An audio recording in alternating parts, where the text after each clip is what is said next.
Ustaz Suryanto dipersilahkan. Sekian dari saya, terima kasih. Wassalamualaikum warahmatullahi wabarakatuh.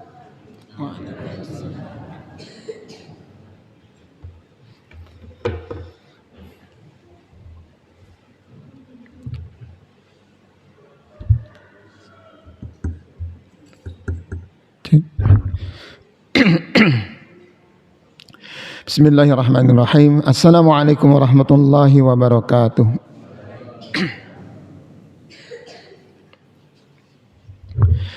Alhamdulillahi haqqa hamdih. Assalatu wassalamu ala khairi khalqih Muhammadin rasulillahi wa abdih wa ala alihi wa sahbihi min ba'dih. Asyhadu an la ilaha illallah wahdahu la syarika lahu wa asyhadu anna Muhammadan abduhu wa rasuluh. Allahumma salli ala Muhammad wa ala ali Muhammad. Rabbi syrah li sadri wa yassir li amri wahlul 'uqdatam min lisani yafqahu qawli, amma ba'du. Bapak Ibu jamaah sekalian yang dirahmati Allah Subhanahu wa taala, sebelum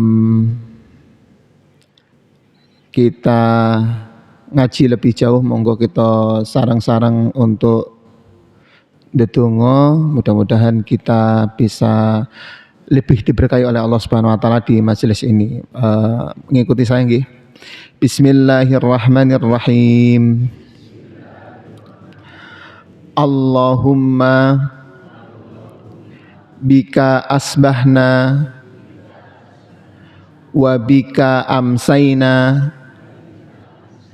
wa bika nahya wa bika namut wa ilaikan nusur. Raditu billahi rabba wa bil islami dina wa bi Muhammadin nabiyyan wa rasula. Rabbi zidni ilma warzuqni fahma. Amin. Sekedap kok boten penak iki.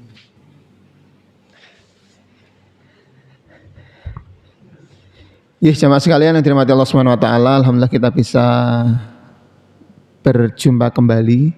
Alhamdulillah saya diberikan kesempatan oleh panitia untuk bisa bermuajahah, bertatap muka dengan orang-orang salih di Gamping Lor ini, dengan orang-orang yang insya Allah nama-nama panjenengan sudah masuk di dalam daftar calon penghuni surga insya Allah. Dan di waktu yang berkah ini insya Allah kita masih tetap diberikan kemudahan untuk senantiasa bersyukur kepada Allah Subhanahu wa taala, karena begitu banyak nikmat yang telah Allah Subhanahu wa taala berikan kepada kita sekalian. Banyak banget, dan insya Allah la tuhsuha, tidak akan pernah bisa dihitung nikmat itu gitu. Bahkan beberapa saat yang lalu, mungkin ketika kulalan panjenengan dibukakan mata oleh Allah Subhanahu wa taala setelah dimatikan semalam tadi, kalau tidurnya itu jam 9, maka ya sejak jam 9 itu Allah mematikan kita sampai dengan kita bangun lagi. Kalau kita ditidurkan oleh Allah Subhanahu wa taala jam 12 malam, nah sejak saat itu Allah mematikan kita sampai kita bangun lagi. Dan hari ini Allah memberikan kita nikmat yang begitu luar biasa, karena Allah menghidupkan kembali kita setelah tadi malam kita diwafatkan gitu. Nah kalau seandainya itu diejoli, mbok uripmu kuwi tak ejoli 100 juta, mbok melekmu tadi tak ejoli 100 juta, gelem ora? Melek tak pek, engkau tidak melek lagi gitu. Purun mboten Bu? 100 juta lho Bu. Saged nggih tuku Avanza second. Saged nggih piknik ten On The Rock. Ini kan baru viral kan On The Rock. Mau enggak Bu? Dijoli 100 juta. Ya 200 juta. Kalau oleh ejol proyek tol lho niki ditero dokeh niki.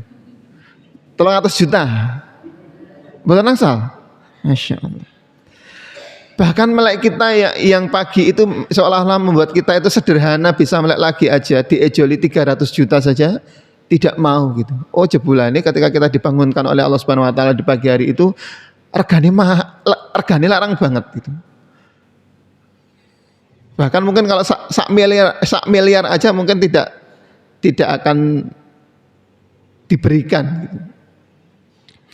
Maka inilah salah satu bukti bahwa ternyata hidup kita, melek kita, sehat kita itu regane larang banget. Dan Allah tidak pernah njaluk ejol gitu. Allah nggak pernah memberikan surat tagihan kepada kita semuanya atas apa yang telah Dia berikan kepada kita semua, kepada awake dhewe gitu. Coba kalau seandainya Allah menempatkan diri sebagai direktur rumah sakit yang ketika setiap kesehatan itu diregani, ambekan dengan oksigen diregani dengan rupiah, kemudian watuk ngikil diobati diregani dengan rupiah gitu. Kira-kira berapa ratus juta tagihan-tagihan Allah kepada kita setiap bulannya. Dan itu tidak dilakukan oleh Allah Subhanahu wa taala. Maka ya Allah, ternyata syukur kita itu kadangkala murahan gitu. Atau bahkan syukur kita itu kadangkala tidak cucuk, ora sumbut dengan yang telah Allah berikan kepada kita sekalian. Maka hadirnya kita pagi hari ini insya Allah menunjukkan bahwa kita itu adalah hamba-hamba Allah yang pandai bersyukur. Ada seorang konten kreator itu membuat kalimat yang bagus gitu ya. Jangan terlambat untuk bersyukur sebelum kita itu terlambat untuk bahagia. Dan insya Allah kita setiap saat bisa merasakan nikmat-nikmat itu sehingga kita senantiasa bersyukur kepada Allah Subhanahu wa taala dengan senantiasa bertahmid, kemudian meningkatkan kualitas kehidupan kita, baik kualitas kehidupan kepada Allah Subhanahu wa taala, interaksi kita kepada Allah Subhanahu wa taala ataupun interaksi kita dengan sesama. Dan ketakwaan itu untuk bisa mencapai pada derajat itu kadangkala tidak cukup hanya dengan ketakwaan yang sifatnya peribadatan. Tidak cukup dengan 5 waktu selesai, tidak. Tidak cukup dengan berpuasa Ramadan, tidak. Tidak cukup dengan bersedekah dan lain sebagainya. Tetapi ada satu hal yang tidak boleh kita lewatkan, tidak boleh kita abaikan, yaitu kesolihan sosial, peduli kepada sesama, serawung dengan masyarakat. Bisa jadi sebagian kampung, sebagian di daerah itu dijumpai orangnya itu solih banget, ibadahnya tidak pernah ketinggalan, bacaan Qur'annya juga apik, mendayu-dayu, marai ngantuk gitu. Nek ngimami senantiasa nampak ketika di masjid gitu. Tetapi ketika berada di wilayah-wilayah sosial, kerja bakti, rewang, layatan misalkan gitu, dia tidak nampak gitu. Orang-orang baik itu tidak nampak gitu. Nah, artinya ada kesolihan-kesolihan yang tidak tertunaikan oleh orang-orang baik itu, yaitu kesolihan sosial. Ustadz Lukman dari Panggang itu, salah satu guru SDIT itu pernah menjadi narasumber di masjid saya itu mengatakan begini. Suatu berkisah begini. Suatu ketika ada orang yang solih itu, katakanlah wong Gamping Lor misalnya. Solih banget. Merasa dirinya solih. Gitu ya. Bukan solih banget tapi merasa dirinya solih. Yang diukur dengan aku kini bengi iki mesti tahajud. Jam loro, jam telu itu senantiasa keluar dari rumah menuju ke masjid Baitul Faizin.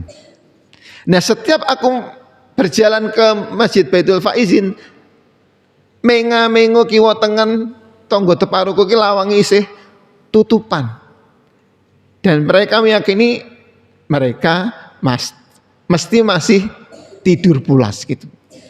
Sehingga dia menyimpulkan sampai di masjid Baitul Faizin lawangi dibuka, lampunya dinyalakan, kemudian sholat tahajud itu di akhir sholatnya setelah salam itu dia mengatakan, ya Allah kita sak Gamping Lor ki sing paling salih ki aku.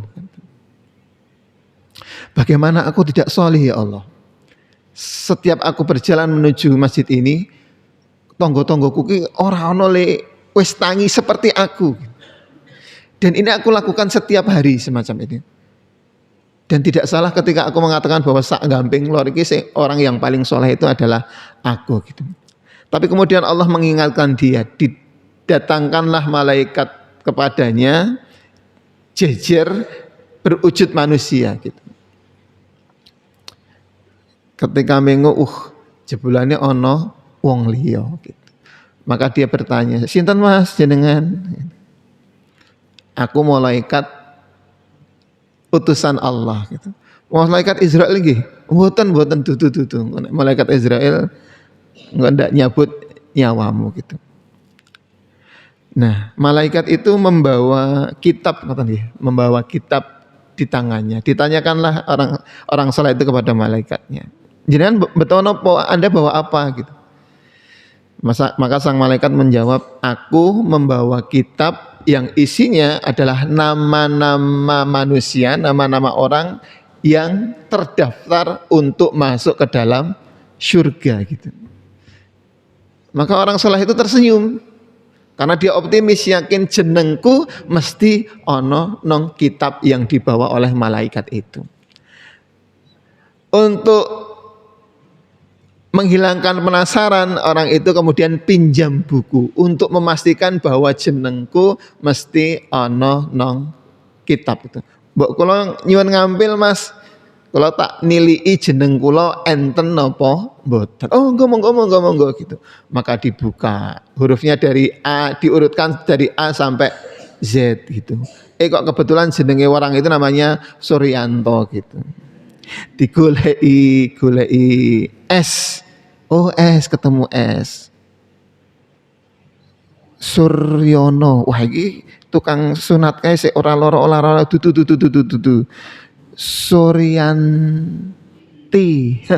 Wah iki kembarane Suryanto kae sik omahe nang paring dawe dudu.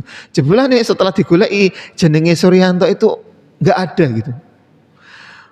Wajahnya mulai berubah. Yang semula sumringah karena optimis, dia menganggap kesolihannya itu pasti membuat namanya tercatat di dalam kitab itu. Ketika digoleki kok jebulane ora ono gitu. Dibalani meneh penasaran. Digoleki Suryanto, enggak ada gitu. Maka kemudian wis pucet dan sedih. Dengan kecewa bukunya dibalik kepada malaikat itu. Dan ditanya, Mas, ngibadah kula niku kurang nopo gitu. Mbok jenengan pirsani, malam ini yang hadir di Gamping Lor ki ming aku tok. Sing salat tahajud ming kula tok. Kenapa namaku tidak tercatat di dalam kitab itu gitu. Maka sang malaikat takon katanya, nek tonggomu kesripahan, kowe melu bedah bumi apa ora? Ngeduk kuburan apa ora? Boten. Melu pasang teratak, pasang seng apa ora? Boten. Nek dalan rusak, Pak RT ngumumke kerja bakti ngecor bareng, kira-kira kowe melu metu kerja bakti apa ora? Mboten gitu. Maka sang malaikat menasihat, yo kuwi sing marai yang menyebabkan jenengmu itu tidak masuk ke dalam catatan calon penghuni surga. Nah, ibu-ibu sekalian dan bapak yang dirahmati Allah SWT, kesolihan sosial itu tidak bisa diabaikan. Karena kebaikan itu tidak boleh hanya berhenti pada dirinya sendiri. Harus juga disebarkan, disiarkan, ditularkan kepada orang lain, terutama wilayah-wilayah sosial. Kita tidak boleh merasa diri itu orang yang paling benar, orang yang paling pintar, orang yang paling soleh. Karena jika seseorang sudah sampai pada keyakinan itu, biasanya dia akan mentok kualitas ibadahnya. Wah, aku paling apik. Maka dia merasa tidak ada lagi kebaikan-kebaikan yang perlu dilakukan, tidak ada lagi ilmu-ilmu yang perlu dipelajari karena aku uang sing wis paling apik dhewe gitu. Sama dengan percakapan ini dagelan rada wagu. Percakapan antarane kambil karo terong. Wit kambil itu tunas kelapa itu kan wis menjadi lambang pramuka. Karena apa? Yang namanya kelapa itu semua bagian tubuhnya itu bermanfaat. Dari rambutnya, dari daunnya sampai dengan akarnya itu kanggo kabeh. Nah, kambil itu gaya karo terong. Meremehkan ngobrol alah rong. Kok kowe kok le melasmen ora kaya aku. Aku iki godhongku kanggo dinggo gawe napa? Nek mantenan niku napa? Dinggo gawe gebyok, dinggo gawe tarup nggih ngoten. Balungane gedhong iso dinggo gawe sapu, terus bakal buahe iso dinggo gawe gudeg manggar, kambile iso dinggo gawe santen, awake iso dinggo gawe omah, oyote iso dinggo gawe warna-warna. Kowe kuwi rong kanggomu ki ming wohe tok, kanggomu ki ming buahe tok, ora kaya aku sing kabeh bermanfaat. Kira-kira terong kemudian menjadi minder mboten, kemudian menjadi tidak pede mboten. Maka kemudian terong mengatakan begini, Bil, mbok kowe iki rasah gaya. Nek aku karo kowe wis tekan pasar Gamping, diblonjo karo ibu-ibu Gamping Lor, digawa nang pawon, dimasak, diolah-olah, kowe karo aku didadekke siji, terong karo santen didadekke siji. Jangane jenenge napa Bu niki tadi? Terong disanteni napa santen diterong Ibu? Terong disanteni. Mergane santen itu bisa banyak hal gitu. Nek tempe disanteni, tempe diolah-olah, didadekke sisi kalih santen, kita tempe disanteni napa santen ditempeni? Tempe disanteni gitu. Maka orang yang merasa paling benar, paling baik itu kisahnya seperti terong itu. Kadangkala tidak memberikan manfaat kepada orang lain. Nah, Bapak Ibu sekalian dirahmati Allah SWT, seperti itulah ketakwaan.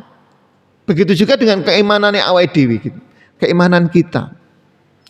Kadangkala keimanan itu tidak harus didahului dengan ilmu pengetahuan. Tidak didahului dengan penjelasan-penjelasan yang kudu paripurna gitu.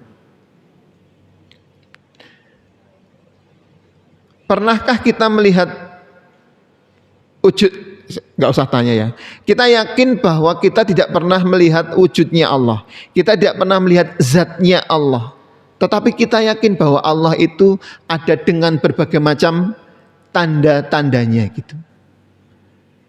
Begitu juga dengan mengatakan bahwa yen pangapunten babi itu haram. Misalkan begitu. Apa yang menyebabkan, Bapak Ibu sekalian, apa yang menyebabkan babi itu haram, Bapak Ibu? Kenapa babi itu tidak boleh dimakan oleh manusia? Alasannya apa? Napa, Bu? Enten cacing pitane. Laras nggih? Enten. Napa boleh, Bu? Pak. Jorok. Ngoten nggih? Panganan yang menjijikkan. Perilaku biologisnya itu perilaku biologis yang menyimpang misalkan. Itu yang menyebabkan babi itu haram. Sekarang pertanyaannya, adakah binatang yang lain yang tidak kalah jorok tetapi halal untuk dimakan misalkan gitu? Nyuwun pangapunten nggih. Sapi di desa-desa niku, sapi niku nek turu kalih jejer napa? Kalih tletong. Gitu, turune kalih tletong ditumpuk dadi siji ngoten niku. Niku jorok mboten? Jorok. Kenapa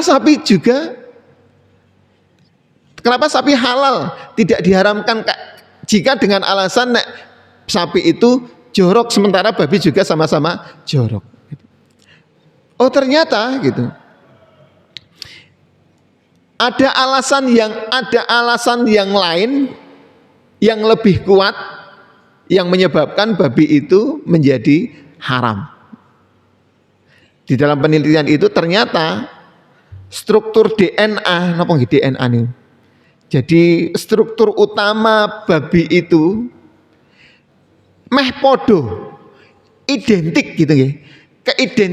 Meh podo dengan struktur DNA manusia. Bahkan keidentikannya itu mencapai antara 89 sampai 98%, meh podo dengan struktur DNA manusia. Maka di penelitian di Universitas di Amerika niku di Pennsylvania ini ngendikanipun Pak Profesor Sulis, guru besar Fakultas MIPA Universitas Indonesia. Di sana melakukan penelitian mencoba untuk melakukan xenotransplantasi. Jadi ginjele meh podo, jantunge babi ki meh podo, paru-parune babi ki meh podo dengan organ tubuh manusia. Maka melakukan uji coba, jadi mencangkok jantungnya babi dipindah ke ganti jantungnya manusia yang rusak. Nah, setelah dilakukan uji coba, jantung babi dipindah nang jantung manusia. Manusia itu mampu bertahan hidup setidaknya selama 2 bulan. Selama 2 bulan. Jika kemudian besok ilmu pengetahuan teknologi itu semakin berkembang, kekurangan-kekurangan itu bisa diperbaiki sehingga bisa jadi sesok nek ana wong lara ginjal 10 tahun, 20 tahun yang akan datang, soalnya ana wong lara ginjal mara nang mejing gitu. Ngoten nggih. Mara nang mejing nang semodaran golek babi dibelah, ginjale dijukuk, dipindah ke ginjal manusia. Itu bisa saja terjadi gitu. Dan itulah salah satu alasan yang kuat mengapa babi itu diharamkan. Karena apa? Nek podo-podo strukture organ tubuh babi iso dipindah nang organ tubuh manusia, DNA meh podo, bisa jadi akan terjadi yang namanya kanibalisme semu. Babi dipangan, dibelah, dikonsumsi oleh manusia, sementara struktur DNA ne podo kuwi podo karo uwong mangan uwong, karena DNA-nya sama. Nah, inilah yang membuat Islam itu menjadi sesuatu agama yang mempesona, agama yang realistis, agama yang betul-betul bisa dinalar dengan akal, walaupun tidak semuanya dinalar dengan akal untuk keimanan itu. Sehingga tidak sedikit orang-orang pintar, orang-orang pandai itu mendapat hidayah dari Allah Subhanahu wa taala masuk ke dalam agama Islam itu karena kerasionalan Islam. Nah, hari ini kita suruknya itu jam pinten nggih Pak Bu? Jam 5 lebih 38. Nanti tambah 10 menit 48 atau 15 menit 53 gitu. Sekarang jam setengah 6. Hari ini kita di sini itu salah satunya adalah satu, menjaga keimanan dan ketakwaan kita kepada Allah, karena ini adalah bagian dari golek sangune kita kepada Allah Subhanahu wa taala. Dan yang berikutnya yang tidak utama, yang tidak kalah utamanya itu adalah bagaimana kita menyambut etapa-etapa akhir kehidupan kita itu dengan etapa-etapa akhir yang baik, husnul khotimah.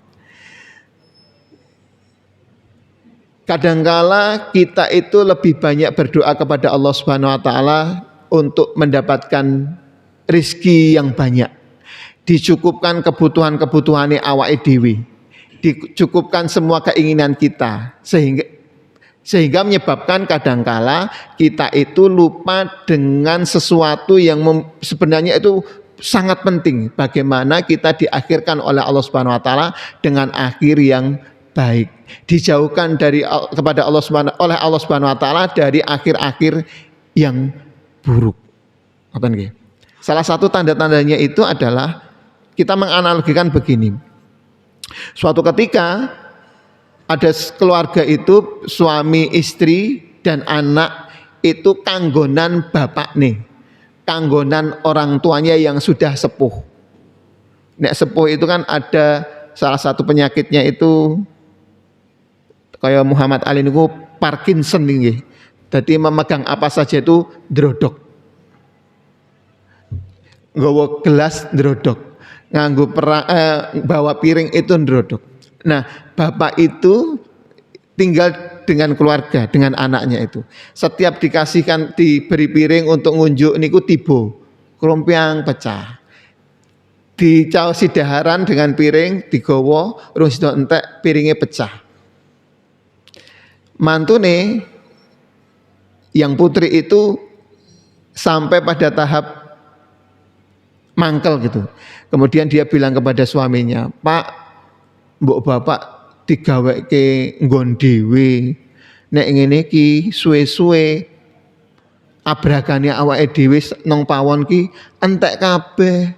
Mergane bapak ra tau nggawa bener, anggere nggawa pecah, anggere nggawa pecah." Ah terus piye, Bu? Nek mosok bapak kon manggon dhewe ora mesake. Ora sado-ado, Pak. Bapak gawekno kamar nang mburi omah. Tapi ora dadi siji karo omahe awake dhewe. Oh iya, ketoke manusiawi, ketoke apik. Maka kemudian di-ACC-lah usulan sang istri, mantune itu. Dibuatkanlah rumah bilik kecil di belakang rumahnya. Selesai. Nah, suatu ketika bapaknya sudah dipindah ke rumah itu. Di rumah di belakang rumah itu. Nah, suatu ketika putrinya itu didulani karo kanca-kancane. Main namanya katakanlah Rina, aku boleh main enggak? Oh, boleh, ayo masuk. Nah, mereka bermain karena anaknya itu suka gambar omah api, ono tamane, ono kolame, nek saya gambar omah mesti ono bandulane, ono tempat sampahe, ono wite gede. Nah, di belakang rumah dia itu nggawe kotak cilik gitu. Gawe kotak cilik. Nah, temennya penasaran. Kok ini ada kotak kecil di belakang rumah yang dia gambar itu. Maka temannya itu tanya, "Rin, gambaranmu bagus Iya, aku kan dileskan sama bapak ibuku." Terus dia tanya, "Itu kok ada kotak kecil di belakang rumah yang kamu buat itu kotak buat apa?" gitu. Maka si Rina itu menjawab, kotak ini adalah kamar rumah kecil yang akan dipakai besok bapak ibuku kalau sudah tua. Gitu. Percakapan itu didengar oleh bapake. Kemudian mak jelek. Aku sesuk nek tuwa bakal digaweke omah karo Rina anakku sik saiki lagi kelas 3 SD. Sudah punya proyeksi ke depan sesuk aku bakal diwenehke nang mburi omah padha karo aku memperlakukan bapakku saat ini. Padahal ayahnya itu tidak pernah ngajari Rina untuk seperti itu.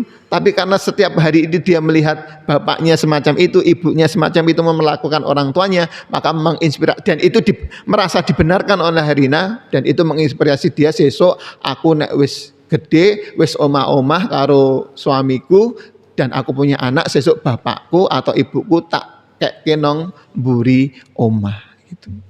Maka seketika kemudian bapaknya itu melayu di rumah bapaknya, kemudian timpuh, kemudian ngekep bapak nih, mencium kakinya, nangis-nangis gitu, minta maaf. Bapak nyuwun pangapunten, kula salah, kula luput. Bapak mulai hari ini tidak boleh manggon ten kamar ini. Bapak harus kembali ke rumahku gitu. Le, engko nek piringmu pecah kabeh piye? Gelasmu pecah kabeh piye? Mergane bapak ora iso nyekel. Mboten napa-napa, mang entekke, mang telaske, mang pecah kabeh mboten napa-napa, sik penting bapak kudu manggen ten omah kula meleh. Engko nek bojomu nesu piye? Mengke kula ejolke ten Shopee. Ngoten iki. Nah, ini adalah gambaran, oh ternyata di hari tua itu butuh akhir yang baik gitu. Dan insya Allah kejadian-kejadian itu tidak terjadi pada diri kita. Begitu juga dengan kehidupan awake dhewe gitu. Kita berharap kita jangan diakhirkan oleh Allah Subhanahu wa taala dengan akhir yang su'ul khotimah. Akhir yang su'ul khotimah, akhir yang jelek itu adalah sebuah penderitaan, puncak penderitaan dari orang yang hidup gitu. Karena apa? Orang yang wafat dalam keadaan su'ul khotimah itu adalah ciri-cirinya bahwa menandakan bahwa seluruh tahapan kehidupannya selama dia hidup itu ora kanggu. Tidak dihitung lagi oleh Allah Subhanahu wa taala. Salatnya tidak dihitung, ibadahnya tidak dihitung, sedekahnya tidak dihitung, tilawahnya tidak dihitung, majelis taklim paginya tidak dihitung. Manakala di akhir hidupnya itu adalah akhir yang akhir yang buruk.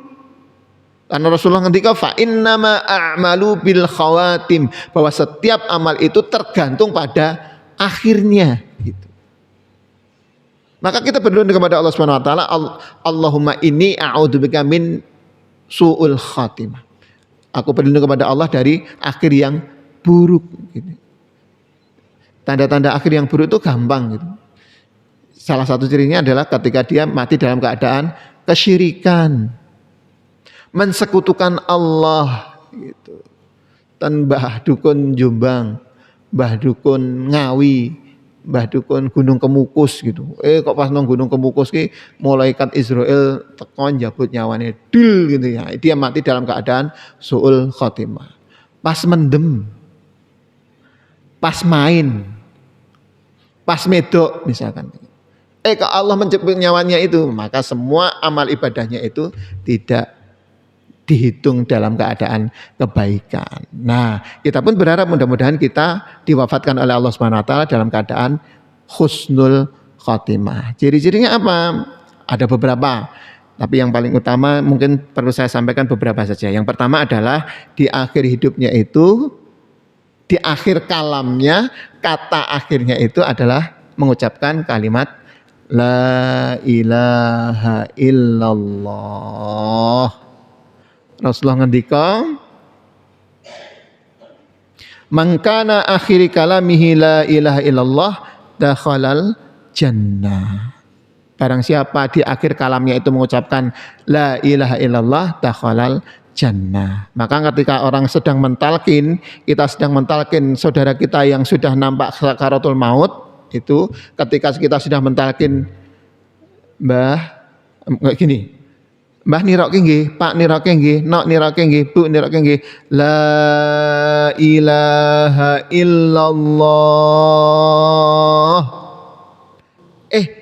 Kok qadarullah ditirokke.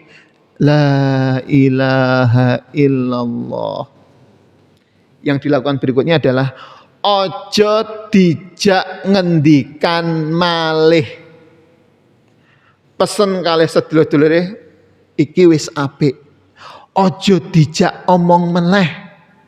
Yo, Bapak atau Simbok atau Mas atau Mbak wis mengucapkan kalimat la ilaha illallah. Ojo dijak ngomong meneh.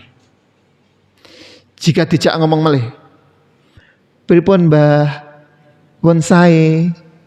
Wis no. Kemudian meninggal. Las. Kata terakhirnya itu la ilaha illallah apa wis no? Wis no. Maka hadis ini tidak berlaku pada dirinya karena akhir kalamnya itu la ilaha illallah bukan wis no. Apa?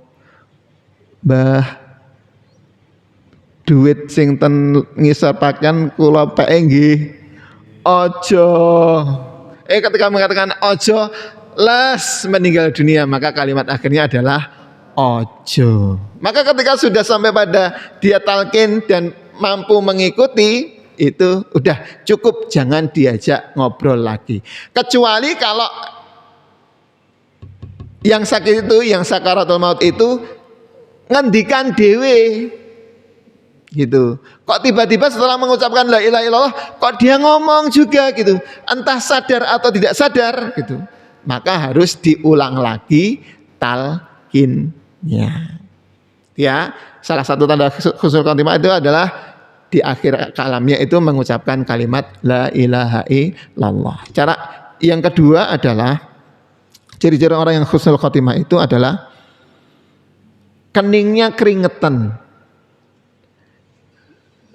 batuke berkeringat.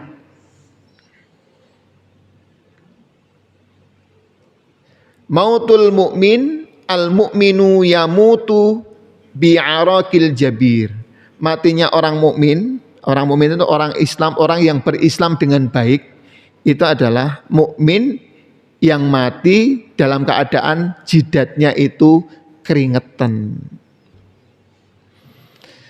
Tapi sekali lagi orang meninggal itu husnul khotimah atau tidak husnul khotimah itu hanya Allah yang tahu. Bisa jadi tanda-tanda husnul khotimah itu tidak diketahui karena meninggalnya tidak tiba-tiba ketahuan. Paling 3 jam, mungkin 3 jam atau 1 hari 2 hari lagi konangan sehingga tanda-tanda itu tidak diketahui. Sekali lagi itu milik Allah. Tapi dalam keadaan hukum manusia tanda-tanda itu bisa dipelajari, bisa dilihat salah satunya dengan beberapa hal ciri-ciri seperti itu. Yang ketiga, ini banyak ya sebenarnya, mati dalam keadaan fisabilillah, perang di jalan Allah, kelelep, tenggelam, kembruan bangunan, itu ada gempa bumi, omai ambruk, bruk, gitu, tertimpa bangunan, dia meninggal. Nek kunduran truk itu termasuk kategori tertimpa bangunan kan? Kategori nggih. Kunduran truk niku basa Indonesiane napa? Kebelakangan truk ora ana kebelakangan truk. Tertabrak truk, mosok tertabrak iku dene irunge le nabrak gitu, mosok bokonge ketabrak gitu. Ya. Nah, yang berikutnya itu adalah seorang ibu yang meninggal, ini bahasanya itu Ustadz Ami itu mengatakan seorang ibu yang meninggal karena dibunuh oleh bayinya misalnya, atau meninggal karena melahirkan, ibunya meninggal, anaknya hidup itu. Rasulullah ngendika besok di akhirat itu ibunya akan ditarik oleh anaknya untuk masuk surga dengan tali pusarnya. Gitu. Berikutnya orang yang meninggal di hari Jumat atau malam Jumat, ini ada hadisnya, tapi nggak perlu saya bacakan. Gitu. Barang siapa orang mukmin itu meninggal di hari Jumat atau malam Jumat, maka dia akan dilindungi oleh Allah dari fitnah kubur. Apa itu fitnah kubur? Pertanyaan malaikat. Artinya orang yang salih yang wafat di hari Jumat atau malam Jumat itu bebas dari pertanyaan malaikat di alam kubur. Wis langsung dijamin masuk surga. Rasa ndadak ujian, rasa ndadak tes oleh malaikat Mungkar Nakir itu langsung los masuk surga. Pada orang kuliah itu ewon ribuan orang melu ujian tulis, kok iki ono uang rasa melu ujian kok langsung oleh masuk UGM, iso masuk UNY, iso masuk UI, iso masuk UTB. Nah, kowe kok ora melu ujian iso mlebu UGM apa? Kula angsal undangan budi saking kampus karena prestasi. Nah, semacam itu.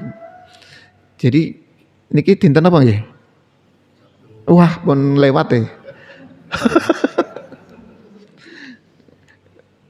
Terus yang berikutnya ini yang rada apik ini. Seorang perempuan yang selama hidupnya tidak menikah dan menjaga kehormatannya, itu pun juga dan ketika dia meninggal itu digolongkan oleh Allah Subhanahu wa taala sebagai orang yang mati dalam keadaan husnul khotimah. Maka sebagian ulama mengatakan membolehkan orang perempuan itu ora rabi sak lawase dengan catatan dia menjaga kehormatannya untuk menjaga keimanannya. Nek wong lanang angsal mboten kaya babi niku dikebiri ngoten.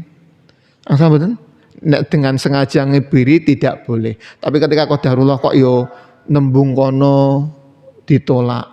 Rung sida nembung wis ditolak misalkan gitu. Ya wis piye meneh gitu. Itu pun juga tidak ada masalah. Nah, Bapak Ibu sekalian yang dirahmati Allah Subhanahu wa taala, semacam itu nggih.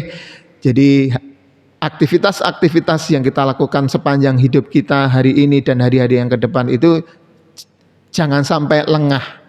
Jangan sampai kita terbuai dengan aktivitas-aktivitas yang berpotensi untuk menjadikan kita itu su'ul khotimah. Karena kita tidak tahu nyawa kita itu diambil oleh Allah kapan.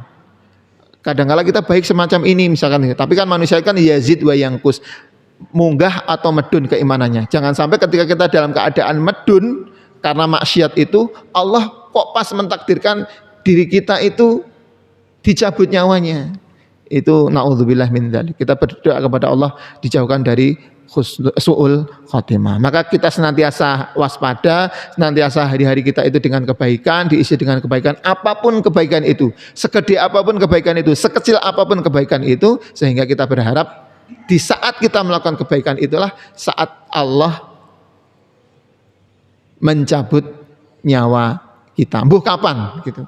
Mbuh sesuk, mbuh sesuke, mbuh setahun, mbuh 2 tahun, mbuh 3 tahun yang akan datang. Yang jelas kita senantiasa berdoa kepada Allah Subhanahu wa taala, mudah-mudahan kita diakhirkan oleh Allah Subhanahu wa taala dengan akhir yang husnul khatimah. Allahumma amin. Babila makatan ingkang saged kula aturaken wonten kirang langkungipun nyuwun pangapunten, monggo kita pungkasi kanthi doa kafaratul majelis. Subhanakallahumma wa bihamdika asyhadu an la ilaha illa anta astaghfiruka wa atubu ilaik. Oh nggih.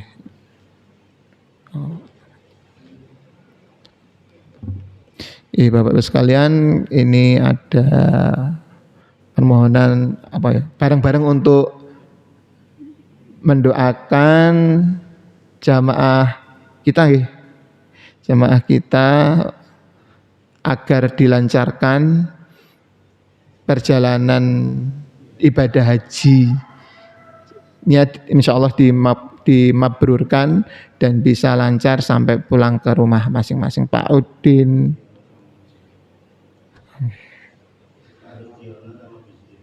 Oh, juragan ayam nggih. Oh, Pak RW nggih. Masyaallah. Kalau kira juragan ayam RT 8 nggih. Monggo kita berdoa kepada Allah Subhanahu wa taala, mudah-mudahan kita ketularan kata nggih. Kita dimudahkan oleh Allah untuk bisa berangkat atau setidaknya berkunjung ke Baitullah. A'udzubillahi samiil alim A'udzu billahi samiil alim minasyaitonir rajim. Bismillahirrahmanirrahim. Alhamdulillahirabbil alamin. Allahumma shalli ala sayyidina Muhammad abdika wa nabiyyika wa rasulika nabiyil ummi wa ala alihi wa sahbihi wa sallim tasliman adada ma ahatta bihi ilmuk wa khatta bihi qalamuk wa ahsahu kitabuk waradallahu ma'an sadatina Abi Bakr wa Umar wa Uthman wa Ali wa anis sahabati ajma'in wa anit tabi'in wa tabi'ihim bi ihsanin ila yaumiddin warda anamahum bi rahmatika ya arhamar rahimin hamdan yu'afi ni'amahu wa yukafi mazidah ya rabbana lakal hamdu kama yanbaghi li jalali wajhika wa 'azimi sultanik.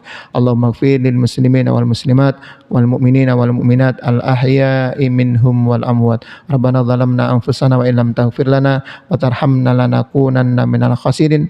Rabbana la tuzigh qulubana ba'da idh hadaitana wa hab lana min ladunka rahmah innaka antal wahhab. Allahumma afina fi badanina, Allahumma afina fi sam'ina, Allahumma afina fi basarina. Allahumma ja'al hajalan mabrura wa sya'yan maskura wa damban makbula. Rabbana hab lana min azwajina wa dzurriyyatina qurrata a'yun waj'alna lil muttaqina imama. Allahumma inna nas'aluka husnul khatimah wa na'udzubika min su'ul khatimah. Allahumma inna nas'aluka ridhaka wal jannah wa na'udzubika min syaqatika wan nar. Allahumma inna nas'alukal huda wat tuqa wal afafa wal ghina. Rabbana atina min ladunka rahmah wa hayyi' lana min amrina rasada. Rabbi ja'alni muqimas shalah wa min dzurriyyati rabbana wa taqabbal du'a. Rabbana atina fid dunya hasanah wa fil akhirati hasanah wa qina adzabannar wa adkhilnal jannata ma'al abrar. Subhana rabbika rabbil izzati amma yasifun wa salamun alal mursalin walhamdulillahi rabbil alamin. Wallahu a'lam. Wassalamualaikum warahmatullahi wabarakatuh.